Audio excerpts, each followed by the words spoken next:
नमस्कार, स्वागत है वैल्यू मंत्रा पर। और क्या आप लोग जानते हैं, एक बार गौतम बुद्ध जी ने कहा था कि हमेशा हमारी चौथी पत्नी जो है वो हमेशा साथ देती है।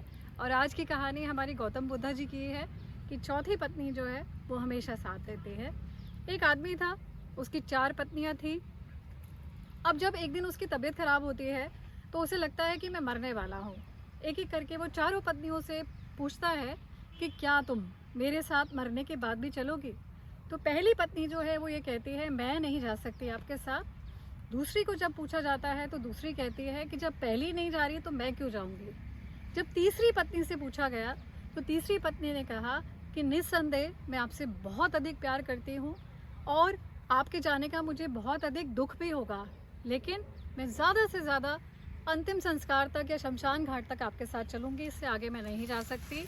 अब चौथी पत्नी से जब पूछा गया तो उसने ये कहा कि हाँ, मैं आपसे बहुत अधिक प्यार करती हूँ और हमेशा मैं आपके साथ चलूँगी, चाहे आप जहाँ पर भी जाएं, चाहे दूसरे लोक पे भी जाना पड़े।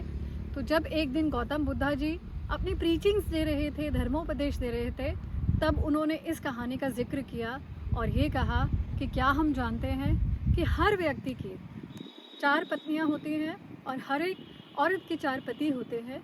पहला जो होता है पत्नी, वो होती है हमारी शरीर, जिसको हम इतना अधिक सजाने में इतना व्यस्त रहते हैं कि हम बाकी सारी चीज़ों को निगलेक्ट कर देते हैं। लेकिन ये शरीर हमारे मरने के बाद कभी भी हमारे साथ नहीं जाता दूसरे परलोक।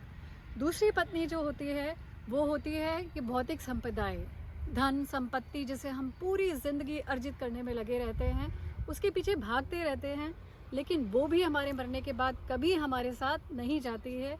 तीसरी पत्नी जो होती है वो होती है हमारी रिश्तेदारी, सगे संबंधी, जिनके पीछे हम लगे रहते हैं, लेकिन वो हमारे साथ कहाँ तक चलते हैं, सिर्फ अंतिम संस्कार तक या शमशान घाट तक। और चौथी पत्नी जो होती है वो होती है हमारे कर्म, जो हमने किया ज़िंदगी भर, हमारे भाग्य, हमारा मन जो थे, हमारे जो विचार थे, वो हमारे साथ ज़िंदगी भर चलता है और ज़िंदगी के साथ दूसरे लोक में सिर्फ वही जाता है जिसका फल हमें अगले जीवन में मिलता है।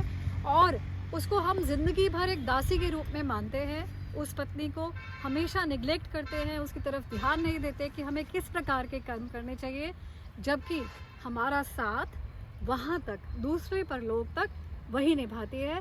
तो हमें अपनी चौथी पत्नी पर ध्यान देना होगा, जो कि है हमारे कर्म।